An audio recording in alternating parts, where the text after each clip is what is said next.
Welcome back to Deep Images. We are continuing our series on crime films. Uh, Today we're going to have myself, Henry Covert, plus Mark Baranowski and Chris Gilpin. And let's get right into it.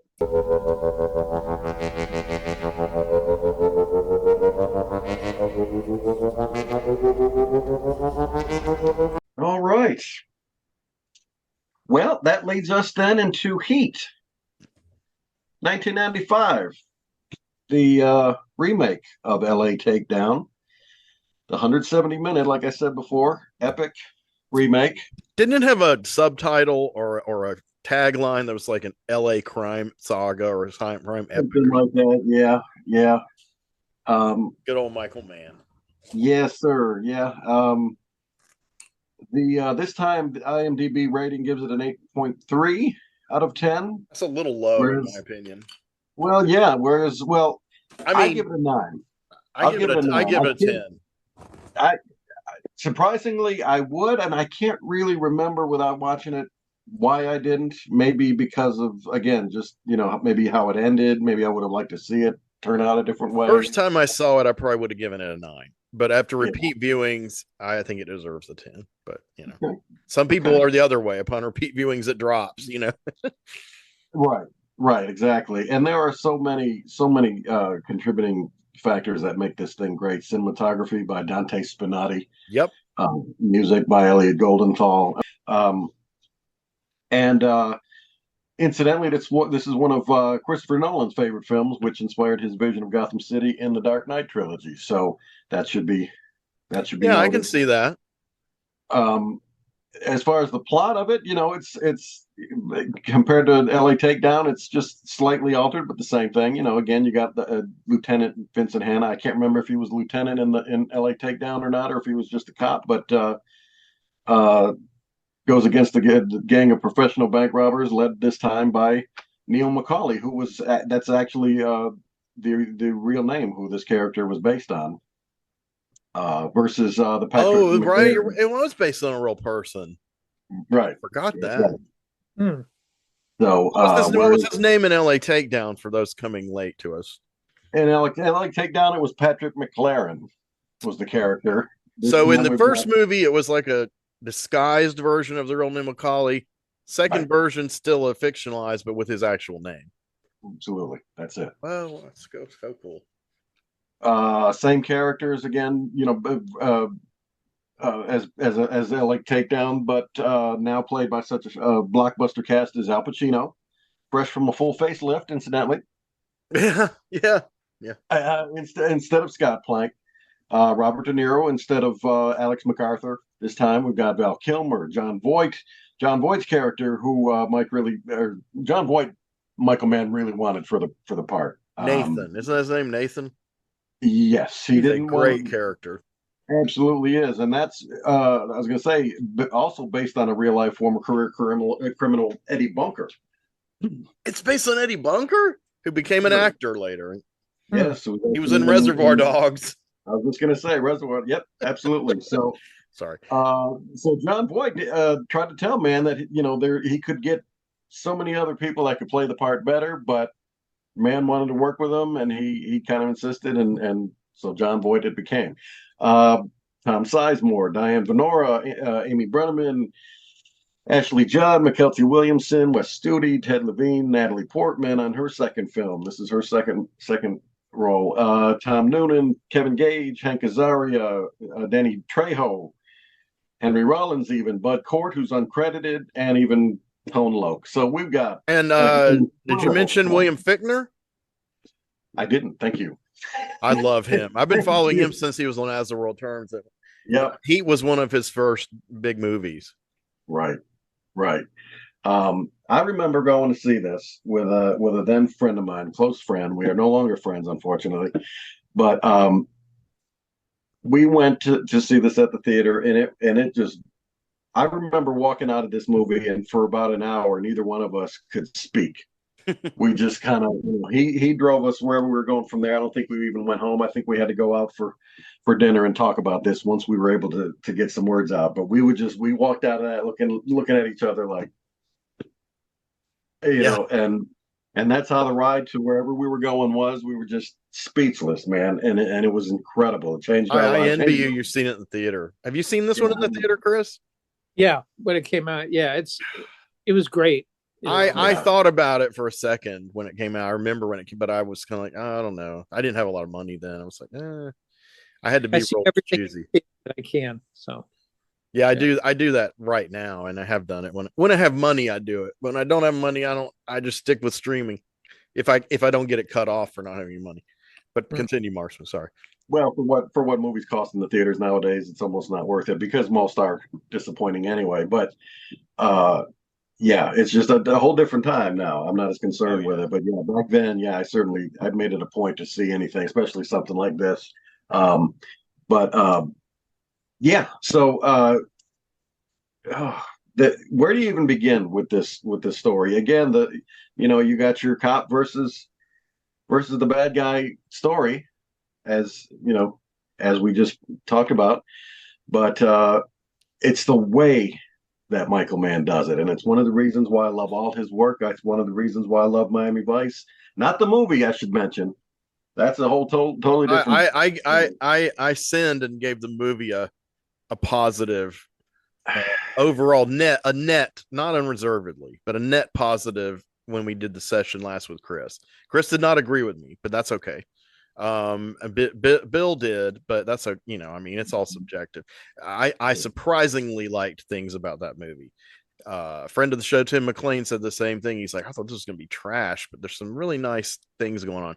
And I think there are, but I think the weight of it is going to be on someone like Mark. You're going to be comparing it to the show a lot. Absolutely. I mean, I personally thought Jamie Foxx was horribly miscast as that character.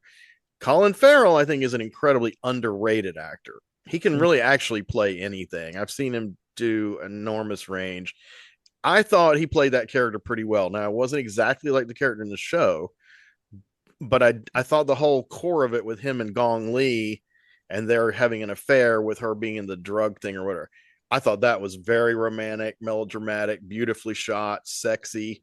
That's just my opinion. To me, that was the heart of the movie. Now, a lot of other things about the movie I did not like, Right. frankly. But again, Well, I wasn't comparing it strenuously to the show because even though I am pretty familiar with those characters, I'm not like you are. You're definitely a Miami Vice expert, without a doubt. I honestly, I make fun of me if you want, but I live and breathe the show. And Don Johnson to me and to most people is Sonny Crockett. I know we're getting Sure. off target here from Heat, but We're adjacent to it still, at least. speaking about Michael Mann and his work and his look, his sound. I mean, the music plays such an important part in almost everything he does. And whereas you got somebody like we mentioned Heat earlier, or I'm sorry, Thief. You got James Caan, who I remember did the commentary Yep. and just commented on Tangerine Dreams was just a headache, but it's so important to Thief as a whole. Yeah. Oh, yeah. You really, I remember Michael Mann didn't even have a comment in return to that. I Well, think he was probably like, well, I think Tangerine Dream had just started doing soundtracks in that period. I mean, they ended right, up being very yeah, prolific at them, so it right. was they were easy to work with going forward. I think, but Right. Well, personally, I think that was their best stuff is in the early mid '80s, and then you get, yeah. even by the time they did something like Near Dark, to me it just sounded like anything else almost. yeah, their later Still a lot of soundtracks fun. are a little generic. I personally do love all their stuff they did before Thief in Germany, um, Right. but I didn't. Once they crossed that line into the soundtracks in a big American market, I think initially it was I love the soundtrack to The Keep, also Michael Mann. Yeah, and that's good point there with the Michael Mann connection. And personally, I hated the movie itself. I hated the I Keep, love it. but the soundtrack I love. Well, I Great will sound. say this for any fans out there who doubt me. I did love the movie, but I've read the novel before I saw the movie, just by chance. And novel, they threw out a lot of incredible shit in the novel. What's his face? Who's the writer of the novel? Real famous horror writer. Um, It's not Peter. It's not Peter Straub. It's somebody like that. And I remember on Facebook this F. Paul Wilson. And to this day, he does not. I mean, he spends half his time on Facebook slamming that movie to the point it's like, we get it, you hate it. He's been doing this for 20 years. It's like, okay, I get it, we get it. You and Michael Mann have made sure no one ever sees it. I happen to have a bootleg from rareless.com that was from cable, and it's the complete director's cut, and it's pretty good print, and I dig it. But I have to go, well, the stuff that they took out that was in the book that was so good, nowadays I think it would play this kind of meta stuff and crossovers with other works of literature. Nowadays I think you could sneak that in a movie and people will be like, oh, they're world building like Marvel or Lord of the Rings. But no one was doing that back then in movies so much. That geek, the comic book stuff had not broken through. The soap opera stuff, that was very niche. Like, I loved that stuff. And so when I read the book, I was like, oh my God, it ties in with Dracula and Lord of the Rings and all these other, but then the movie left all that out. They kind of made Molasara more generic, cool looking, but a more generic monster, than in the book, but anyway, that's my 2 cents, but I understand a lot of people dislike it. I totally get it. I know Michael Mann hates it. So that's, we may never see an official Blu-ray of it ever, but at least I have that DVD. There you go. Well, and I do think the soundtrack is the best thing about it. I do agree with you. Well, let's see. I do want to mention as far as the plot or the story, yeah, go for it. It basically, how do the two, the good and bad side paths cross? You've got a botched heist, robbery, and somebody gets killed, and and it just goes so deep from that moment on. And this is the first heist, right? And early in the movie. Yes, correct. Okay. It's actually an armored truck, but there's a reason why it goes bad. Right. Right. Yeah, right. Certain character. Certain trigger happy people can't.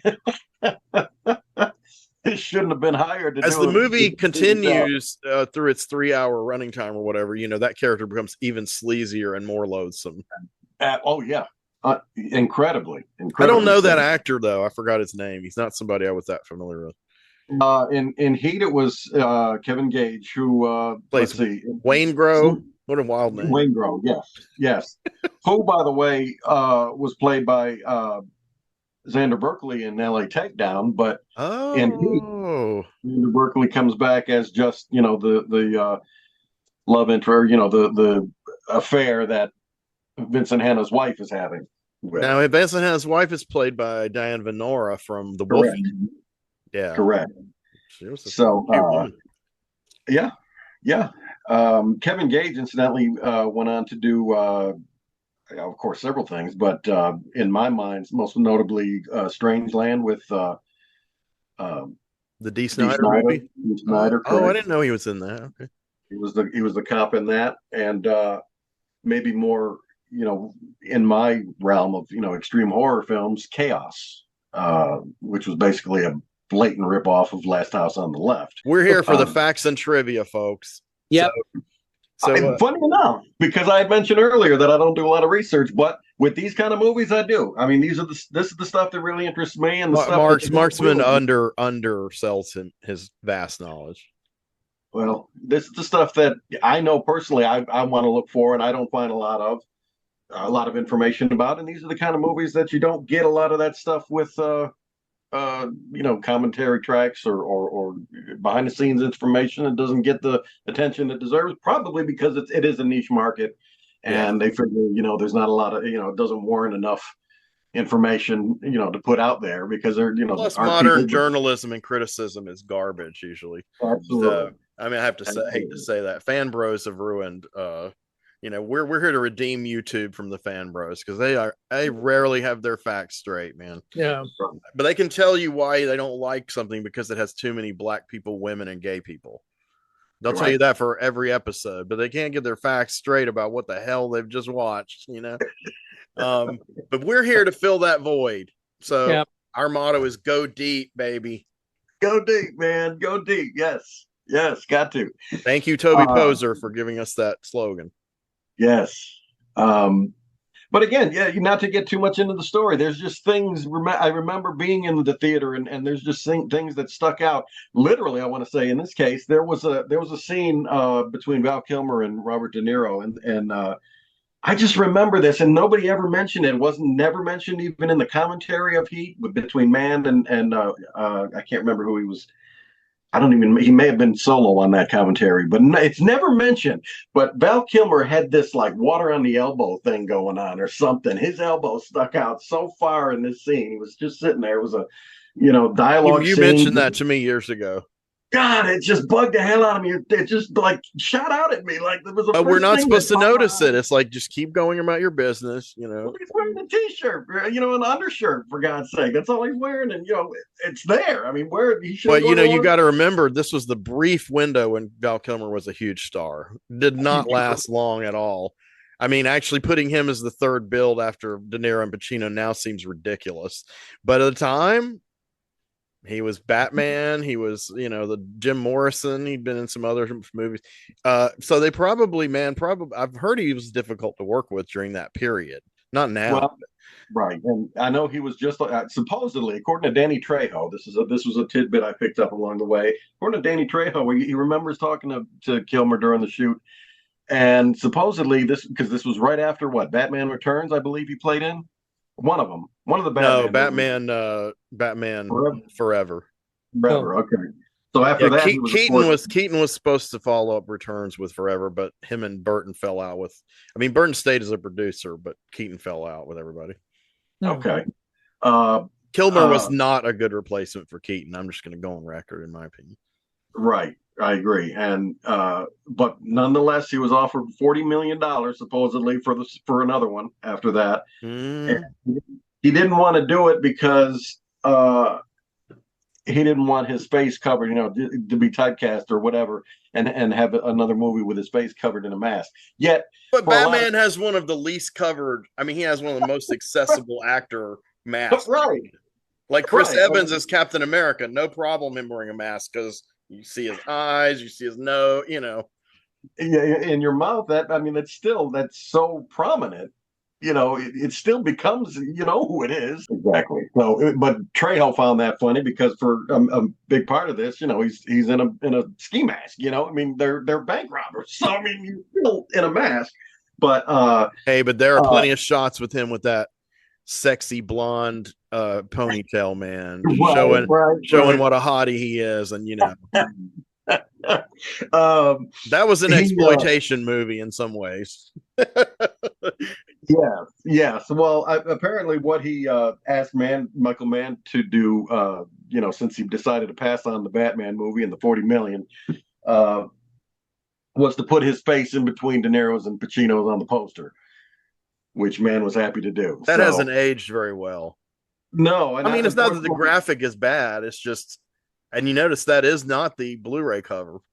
correct, and unfortunately, that's the poster that I ended up getting because I thought it was just there was more to it than the simple, train. The smoke and whatever. There was just more to it as far as paying money for a poster. I wanted more on it. Well, I mean, De And Niro and Pacino look cool as hell. absolutely, absolutely. So, but yeah, so that's how he came aboard, and uh, I was bummed honestly. And this is a spoiler for anybody that didn't see it by now, but to see him get away at the end bummed me out. I really wanted him to die. I really First time I did. watched it, I did too. I really kind of hated his character, but I will say, on repeat viewings, after Yeah, he's shot and he's kind of handicapped, right, I right. did kind of feel sorry for him, and I did think Ashley's character was pretty fucking sly the way she got him Oh yeah. out alive because she did it right under their noses. Absolutely, and yeah. So, but you're so invested in the cops and their mission here to get these guys that, for me personally, I wanted to see him got. And I want even Well, her. I wasn't very invested in him as a character. I thought he was fine. I think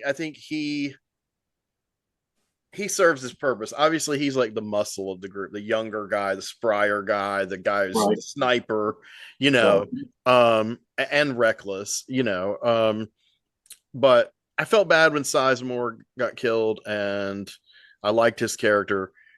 But I mean, controversial opinion. This is my favorite De Niro role. I mean, I love a lot of his early roles. I love Neil McCauley. I love the character. I love the way he looked. I love the way he talks. I love the way he acts. And his love story with Amy Brenneman is it's part like super melodramatic romance, like unlikely, like the older man, younger woman, which I have a weakness for in stories.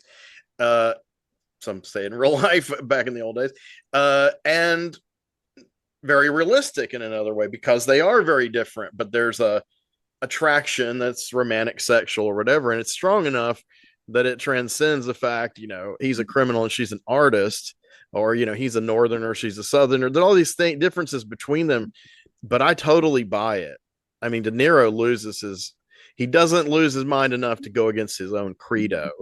Right, right. But it was heartbreaking. I'll admit it was heartbreaking. And I wanted I'm him not to get interested. back to her. I mean, because honestly, that character's my favorite. I've seen her in a few things. I didn't care for that TV show she had that got her big, but this Yeah, was before that. And she plays a young Southern artist who went to Parsons. And being a young Southern artist who knew a lot of people who went to Parsons after high school, I got everything all the details about her character were like spot on, really relatable, and it wasn't forced. I feel like some of Tarantino's movies have been like, we're going to force these hardened criminals to be like everybody else, and they're not. They no longer can be like anybody else, and which that's something John Woo was really good at making sure you knew, and Michael Mann is too. I mean, it's like Neil Colley. He was totally disconnected with the art world or the news or the trendy stuff. I mean, he was in his own like survival. That was his life. And so he right. meets a woman who's younger, more down to earth, who's kind of creative. And I just thought it was just incredible. It was One of incredible. my And favorite love stories. yeah, and as much as I can't stand love stories in general, uh, I'm a romantic in real life. You You are. can ask Riley that, but Oh and yeah, I know. she may surprise me and say no, maybe I'm not as romantic as I think I am, but You are. I know. no. As far as a movie goes, no, I don't enjoy the.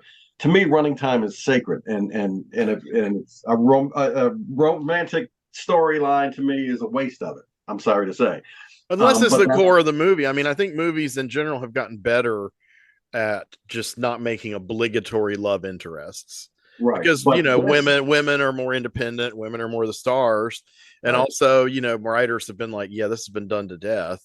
But right, I think Heat was one of the first maybe Hollywood movies that was like, let's incorporate this into this already big structure and show the contrast between his two lives, show the contrast between his relationship and Al Pacino's, which is obviously terrible, even right. though they keep coming back to each other. But now I got to admit, I wasn't rooting for them at all.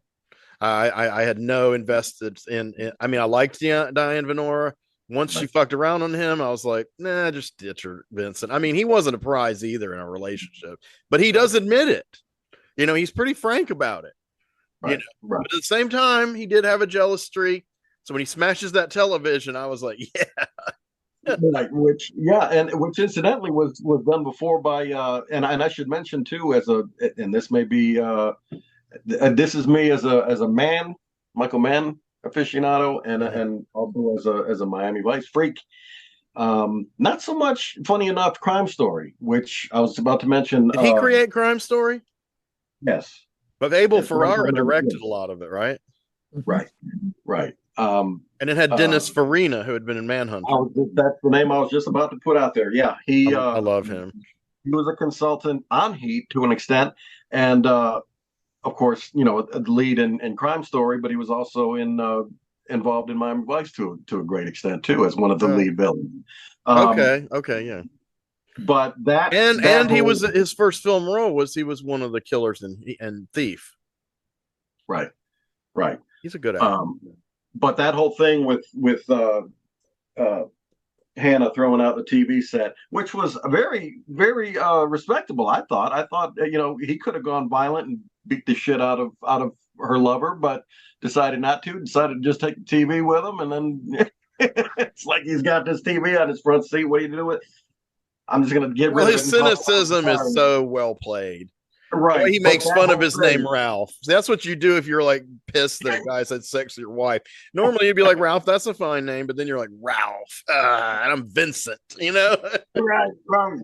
Uh, but that whole reaction and that throwing the TV out into the street was done, by Farina and in Crime Story. That was, Oh, so uh, that was probably part of, the contributing things, little tidbits that Farina added to Heat. But uh, that's very cool. uh, yeah, their relationship, Hannah and his wife, and that was kind of inevitable. Yeah, I didn't see them getting back together, and that's fine. And I liked how they ended it, where she was okay with it. Just you do what Yeah. you got to do. I know you got something to do. You go Yeah. do When it. they're I'll in the do hospital, they kind of started understanding each other absolutely, and that was good to see. because of what happened. Tell everybody what happened. Well, they're uh, Her daughter. her daughter. Yes, yes. She and this is where Natalie Portman comes in. She played the role, and she wanted to have a relationship with her real dad, and it just wasn't happening. He was too busy with other things and other places to be, and so she felt she wasn't good enough. And so out of nowhere, of course, if you don't see enough of her character throughout the movie to really see it coming, but when it does come, it's like, holy shit, man. you know Hannah's got so much stuff going on in his life. He's finally going to go to his apartment and take a breather, but he can't even fucking do that, because then here's his uh stepdaughter in the bathtub slit her wrists. So holy shit, man. It was just wow, man. She Just was one. such. I mean, she's always been a great actress. I think she's in a lot of movies I don't care for, but then again, Right. she has been in. So like I loved Annihilation. I saw it twice in the theater, and she's brilliant in that. And I didn't care for her in Star Wars, but I'm not a big Star Wars guy anyway. Same here. Star Wars was her break to another level, but when she was coming out, she was still in her late teens, but yeah, she's in Leon the Professional when she's like 13.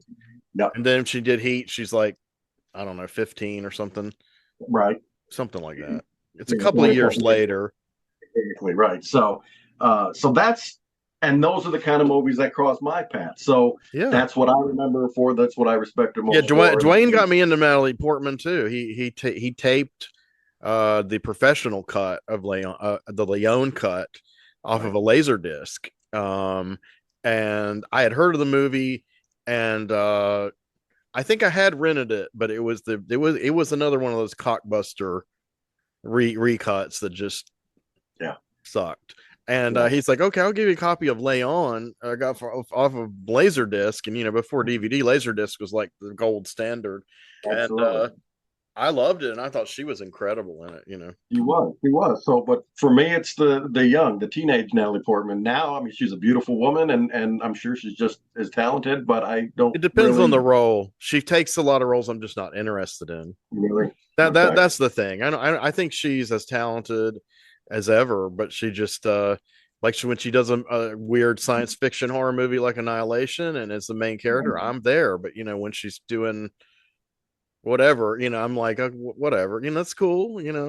Right. Most recently, I think I saw her in a perfume commercial or something like that. So I don't, whatever. But she's a beautiful girl, and whatever. But, and she's only like 40 now, I think. Still not even that old.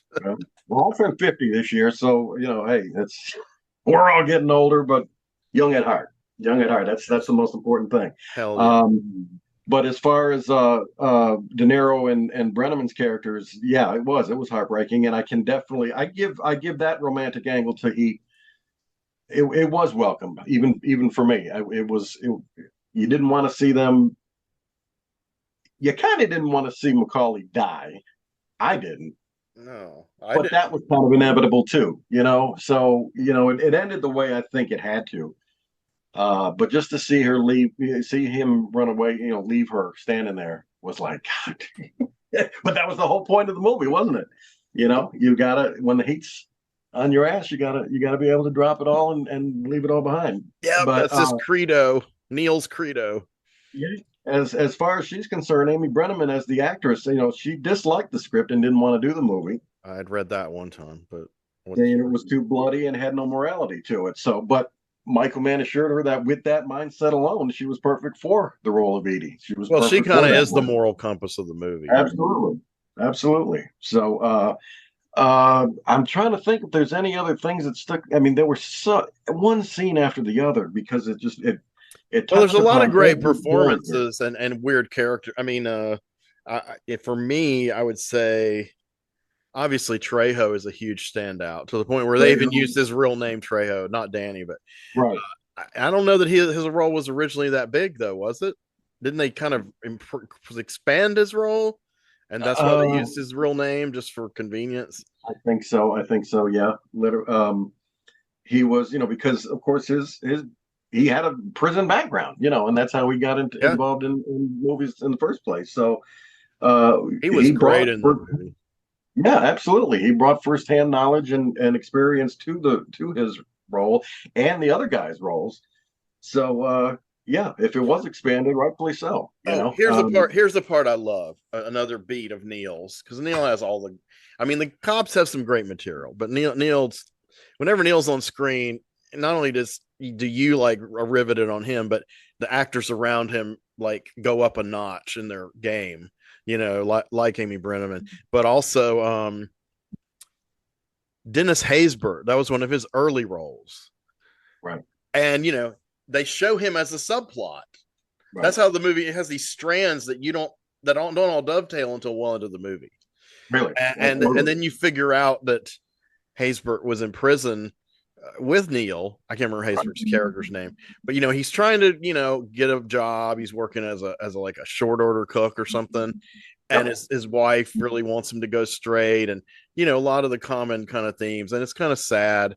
And Neil goes into the restaurant. See, the thing about Neil is, even though he's now rich and he carries himself a certain way, he is still he's the prison and the streets are in his mind. yep, That's what I love about his character. He has no class arrogance whatsoever. right, Some criminals just forget where they came from and are like fuck that, like a lot of people do. And yep. he goes into this crummy restaurant. And he's like, "Hey, I know that guy," and it's just like they talk. It's like they have this eternal bond from being cellmates, you Yep. know.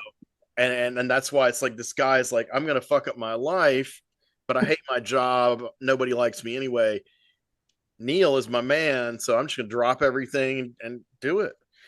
It's incredible how it works out that way because they just lost their getaway driver in Trejo. They just lost him. They feel like they can't trust him. But they're Uh, wrong about him. He doesn't give them up. of course, right, right. But They okay, torture well, him. let me turn in my seat and see what I can, what other options I have, and bang, there he is. That's like you say, that's Haybert's character. Donald Breeden was the character. It's fate. Uh, and that it was, and that was another heartbreaking part of Heat. And Oh, I and hated it when he got shot. God, man, And it because was brutal too, man. It was a John Woo level of bullets yeah, hitting him. he didn't have to go to that extent with him. They didn't have No. to. They could have. He could have shot like from a distance outside of the vehicle and just known that he got shot. But no, he had to be all up in his face inside the car and just see that there was no coming back for him. But then to see her, his girlfriend in a bar somewhere and see it on the TV screen that this is what he decided to do, it was just like your heart just drops, man. Yeah. And then Brenneman sees the shootout too. I have to say that extended shootout with the Oh, climactic robbery is just it's an amazing long set piece. absolutely. Because it You shows have, them go all the way down the street, most of them on foot, yeah, and they've yeah, all got machine guns, and it's like they're only sparing children. Even though when right, Sizemore grabs a child as a hostage, but I don't think Sizemore would have killed. Sizemore is that's what we could learn his dimension. He's basically a family man, but at the right, same time, his wife knows what he does and likes the right, money. And right, he so that goes against stereotypes. She doesn't tell him to stop doing it, you know. right. Um But there's a there's a brotherhood between those characters too.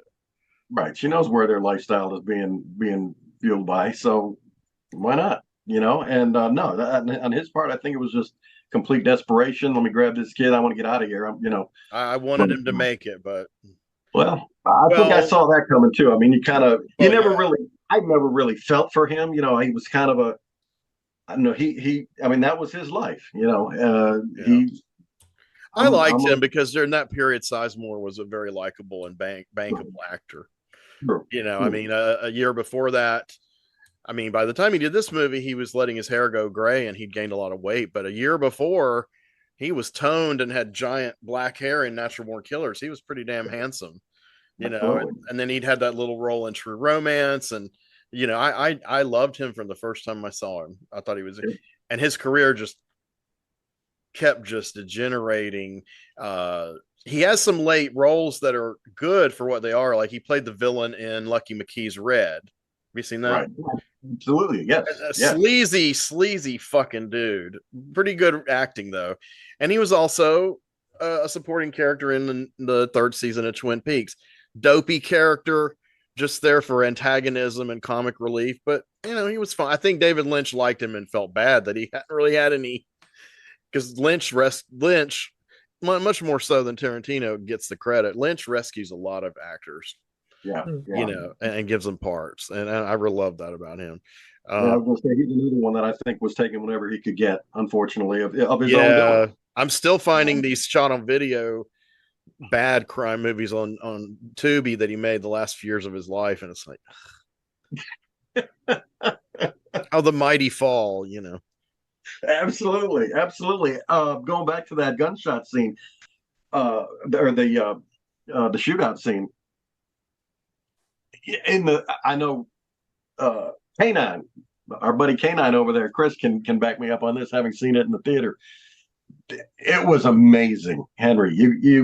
I hate that you missed not seeing Heat in the theater, man, because it was so fucking loud, and that's what Mann wanted. Some trivia about that. The gunshots during that shootout scene, rather than dub them in later, Michael Mann had microphones throughout the set. Carefully placed throughout the set so that the audio could be captured live, making that sound like no other gunfight shown on screen up to that point. And it was like, holy fuck, you're in the and so that's all shot on location, right? And so they had to block out that whole area of the city. Right. There were no sound stages in this movie, incidentally. Yeah, everything was on location. Oh wow. God, there was zero. It was incredible. And then you got at some point when you've got Brian Eno's percussive music coming in to play in that whole scene, man. It was just holy shit. So and I think that's my beef with the Miami Vice movie. Mann didn't have to go, he didn't need a romantic element to anything. Certainly not in Miami Vice. Yeah, but that was the best thing about the movie. I know that's damning with faint praise, right? Well, I know you're not a big fan of the show, though, are you? I like the show. I'm not a huge fan, but I'm not a detractor. But I saw the first episode when it came on. I watched with my parents. Me and my dad didn't like it too much, so he loved action movies. He liked it okay. My mom, I think the music he couldn't get into. My mom liked it the first episode. She didn't like it. She quit after like 3 episodes. But I'll be honest, I quit after about 10 episodes. But I would occasionally catch one. But the first one blew everybody away. Absolutely. And if you blew away my family and even me, as sheltered as I was back then, I mean, that's saying something. It was the critics were saying it took TV to another level, and I think what it did is it made certain shows more cinematic. Mm-hmm. And then, of course, Twin Peaks came along and went even further. But as far as like an action show, there wasn't anything like it before. Or they had at least $1 million for every episode to work with. So of course they went as cinematic as they could make it, which it was a great in its favor. But the music, I mean, me loving music all my life, the music's always been good to be as important in my life. That was just, there were so many moments throughout the series, and even true, even more so than me, I guess. Miami Vice completists would say the true heart of the show stopped beating after the second season, at the end of the second season. So first two Why, seasons, why do they think that? uh, you had the same crew doing the shooting it, and the same vibe. The stories were a lot stronger. I think everybody was a lot more invested in the show. The music, I think maybe they had maybe less of a music budget as it went on. It was still important. It was still just as important. Maybe not so much by the fifth season, the fifth and last season, but I mean, you just had huge throughout the '80s. You had Peter What do Gabriel, you, without going too much on a tangent, this is all tied in. Miami Vice being one of the biggest crime television series ever. What do you think happened after the second season? Why do you think well, people lost interest in it or were disillusioned with it? What changed? Or what changed to those people? You might have still loved every bit of I it. was going to say, yeah, to me it wasn't a negative, but definitely the look changed. That's the first glaringly obvious thing was the look. I mean, you had your pastels, light colored, uh, Don Johnson fashions, because really it was about Don Johnson. It really was. I mean, Yeah, and the thing is, the funny thing about Don Johnson and that role is that because that role became iconic, it also became a cliche to a lot of people. I'm not saying that that was their intention, but you know how things are when that was an oversaturated show because it was novel, it was different. But uh, I had not seen Don Johnson anything besides that. And my mom hated Don Johnson. And she actually knew a lot about his career. She had not seen the movies, but she was a gossip magazine collector. She'd worked in movie theaters. She loved trivia. That's where I got all that bent from, was from my mom. And she'd be like, oh, Don Johnson and Melanie Griffith were fucking around when she was like 13 in the late 60s when they were teenagers. They were like getting to crime and shit. And then he did all these low budget movies. And I didn't know any of this. And of course, since then, I've seen a lot of their early work. And but later, when I saw A Boy and His Dog, and especially that was being the first one I saw, that I was like, wow, okay, that's Don Johnson. Now, since then, I've seen a ton of older movies, but also movies since Miami Vice that he's great in, and even the Watchmen TV series, which divided a lot of people. His character was not a good guy, though he seemed to be, and then you bait and switch and find he's like practically a Klansman, but he was good. He was really fucking tight in it. I really actually think he's a consummate actor. That might be a controversial opinion, not as controversial as it was 30 years ago. Right. Well, I think he'll be the first to admit nowadays. Then he wouldn't. I mean, and that was when you're that huge, when you're on top of the world, literally as he was. Mm-hmm. I mean, he may not have. This may not be any of his own doing at all, but it just that role for him. I mean, I saw just the other day. I saw a thing where he was doing an interview with somebody, and the host was like, "Now you invented the '80s, basically." Now, that's not that far from the truth, good or bad. But it was, like you said, it was so iconic, the outfit, whatever. Somewhere along the line, then everybody started wearing it with the jacket sleeves rolled up. He never had his fucking jacket sleeves rolled up. That I don't know where that started. I always rolled mine up back then. I don't get that. I mean, to me, that's uncomfortable as hell. I How even you roll have up this like this. I mean, I'm but the opposite. so it kind of bastardized after a while. But anyway, yeah, not to get too off topic here. Yeah, the music. To answer your question about Miami Vice and how it changed, like I said, the look, it went from the pastels to darker. He went from wearing white and pink to black black outfits and green shirts and whatever and yellow which still looked cool to me. But yeah, well, again, yeah, not a negative thing to me, but the hairstyle changed too in the third season. He suddenly had like this bushy little thing going on, kind of almost a mullet, but not quite. Yeah, everybody was getting their hair layered then. I did too. At the time, I thought it looked incredible. I don't know. Looking back, I'm not sure. I had a mullet briefly too. And then by the fourth season, growing it out again, and then getting real long by the fifth, just kind of sloppy. But that's when the character was just literally burned out, and had so much happen to him. It was like I even remember Don Johnson saying, how dark could they have made this character? They went so dark with it.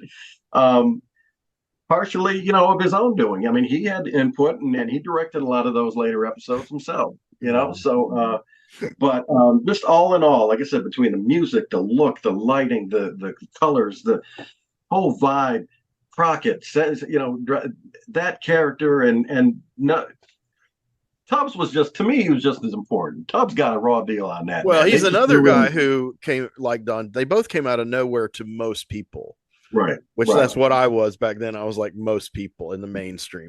My mom knew details about Johnson because she was that kind of person. She didn't know anything about Philip Michael Thomas, but of course, he did plenty of movies before that too. I mean, notably Coonskin, which by Bakshi, which he's great in that, and I a few blaxploitation movies. I think he was in the Final Takedown. I mean, Final Come Down. I really like Philip Michael Thomas. Yeah, I think he's a fine actor. yeah, absolutely. And I So think he was a good. I think he was just as, if more, not more, good looking than Don Johnson. Just a good contrast to not trying to make a pun on the race, but it was a good contrast. no, they definitely covered their bases. If you want to mention race, he appealed to the black market, They and also had a lot of Hispanic actors and characters, oh, of more course, than a lot of shows did back then. right, right. So again, it was just phenomenal, phenomenal. It changed my life. Yeah. So let's But get back to Heat. There's a couple of things I wanted to mention, but go ahead with what your most biggest yeah, thoughts are still to share. yeah, that was, and then that's where I was trying to end up with, the romantic angle and everything. Miami Vice, the movie didn't need it, I thought, because it was done so perfectly in Heat. Yeah, And yeah. I mean, obviously, you're going to compare it to Heat, not just Miami Vice, but right, I just had a soft spot for it. It might be just because I love Gong Li. I love her acting. I think she's one of the most beautiful women ever born. So I was kind of like, I could see Colin Farrell getting obsessed with her. It just totally made sense to me, you know.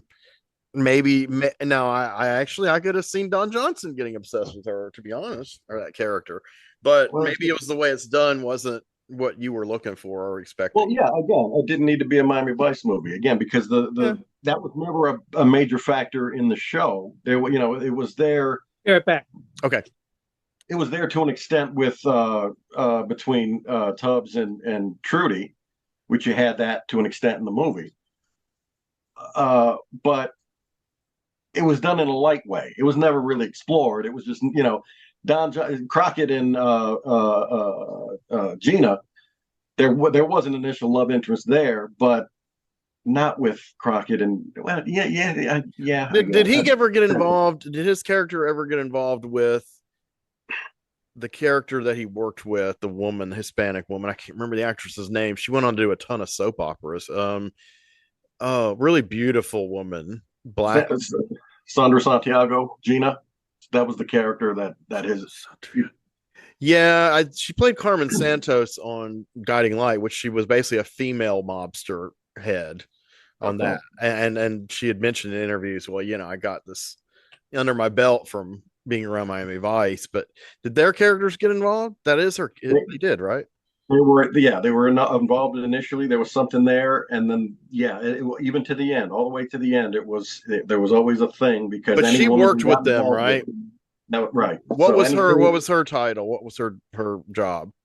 She was a detective, Gina. Okay. God, I can't think of her last name. But anyway, oh no, I'm kidding. It was always, any woman he got involved with, and then by the fourth season when he ended up getting married, it was like her character had to become involved to an extent because it was like almost like, is this okay? And what did you say the actress's name again was? Sandra Santiago? No. Yeah. Sandra Santiago, yeah. Yeah. Beautiful woman. Oh yes. So there was always tension there, but she just kind of. Well, that's kind of how shows were back then.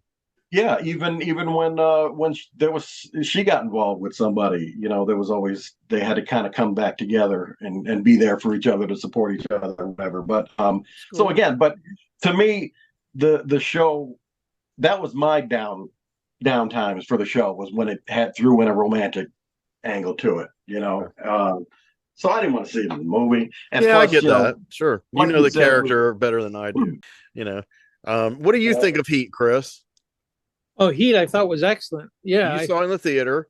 I loved it back in the theater. Yeah, and I have not read the sequel book, which I've heard mixed things on. Yeah, I've been heard And mixed. Mann has said that he wants to make it into a movie. I hope that's still, it sounds interesting. But But who are going to be the main characters? Who's left? I don't know, Mark. Did you read the sequel book? I haven't yet. I have it, but I haven't yet opened it. Can I assume Vincent Hanna's the main character? Is obviously Neil McCauley, and a lot of the other characters are dead. I Right. have no idea. Funny enough, as Michael Mann doing a movie, he didn't even want to make Heat. When he wrote it, he didn't have any interest in shooting it in the early '80s. I remember they asked him. It was a little after it might have been for Thief, where it came up, or The Keep, one or the other. He said he'd like to see Heat made, but he had no interest in directing it. So it's funny that he should do it twice after that. But yeah, the interviews I've read with him about this sequel book, I mean, he's hyped about Heat now. yeah. Well, he should be. Sure, he should be drunk on his success in this case. He should be. Yeah. What was I going to say? The Don Johnson and Crockett, how he epitomized cool for me in the '80s. De Niro and Pacino did for me in the '90s with their characters in Heat. Sure. I think they both did terrific. They both had that equal, to me, an equal cool level for different reasons in different ways, right, which would tie into Pacino's performance. His the part in the movie where he says, "Because she's got a great ass," to Hank Azaria. Yeah. It was improvised. That line was improvised. Oh, and I didn't know that. And it actually terrified Azaria, who was playing opposite him in that scene, of course. But according to Pacino, in an early draft of the script, Vincent Hanna, had a cocaine habit. Yeah, which was I've read Pacino mentioning that. Yeah, that was his explanation for such outbursts. Yeah. From that character, which makes it even more enjoyable to me. But I thought he just stuff like that was why I loved him in that role. I mean, it was just really. Let's see. You could tell he's having fun playing that character. The character's pretty tormented, but you could tell he was having fun playing it. Absolutely. Again, according to Pacino, the scene in the restaurant, the iconic scene between him and De Niro, that was unrehearsed. Though, there is a huge misconception going around that they never appeared and shot together and that they weren't in the same, but they were. Right. They were for the diner and the ending scene. Right. But that became a huge rumor that became accepted as true. I think my version of it not true. Was that they were never in a scene together prior to that thing that they had together. That was what I heard. Well, within the movie, they weren't together in any scenes. Their characters meet for the first time on the highway, right? Which is like 2/3 through the movie. But right. That's what I thought that was brilliant because you see their individual lives. Right. But they were in the diner together, but a lot of people claim they weren't. I think it's because it sounds so cool, or it sounds like I'm deflating the myth that they actually finally met. It's like, dude, come on. We're not saying they're gods. Yes, they met. They're not too good to sit in the same seat. They're trying to make it sound like they're both such egotistical actors that they wouldn't even bother to be on set at the same time, Well, it was De Niro who was actually this scene that sold him on doing the movie. Oh, cool. It was he that actually felt that it should be that way, that the scene be unrehearsed to kind of play into the unfamiliarity between their two. So are they just in character and kind of have an idea of what they're going to talk about, and then they just kind of improvise in character? My last word about Heat versus LA Takedown, it comes in the one last tidbit of trivia. Heat had 6 months of pre-production, 117-day shooting schedule, whereas LA Takedown had 10 days of pre-production and a 19-day shooting schedule. Oh my God. So Michael Mann himself said that comparing one to the other is like comparing freeze-dried coffee to Jamaican Blue Mountain. It's pretty deep. Yeah, that's pretty much sums everything up. As far as the influence, that the Miami Vice, Heat, I mean, Michael Mann in general, that influence with the music being a character in itself, that really influenced me in my own movies, even on a low budget scale that I work within. That's really what pushed me along, and I took into consideration when I was writing everything that I did, everything. You know, it was like, where's the music going to be, and how's it going to play out, and everything. So, just life changing for me. Well, that's cool. So we'll wrap up Heat, and I think we've made some wonderful points here. I hope the audience enjoys it. Let us know in the comments if you're a fan of Michael Mann or Heat. If you have any thoughts on Michael Mann, John Woo, any of these directors, Nicholas Roeg that we're talking about, and come back and join us. Before we go, Marksman has a something he'd like to share with the audience, and I'm going to let him do that. I just have to say that if you enjoy what we do as much as we enjoy doing it, please like and subscribe. Great help to us. Thank you so much. Thank you. Come back and see us. We love you.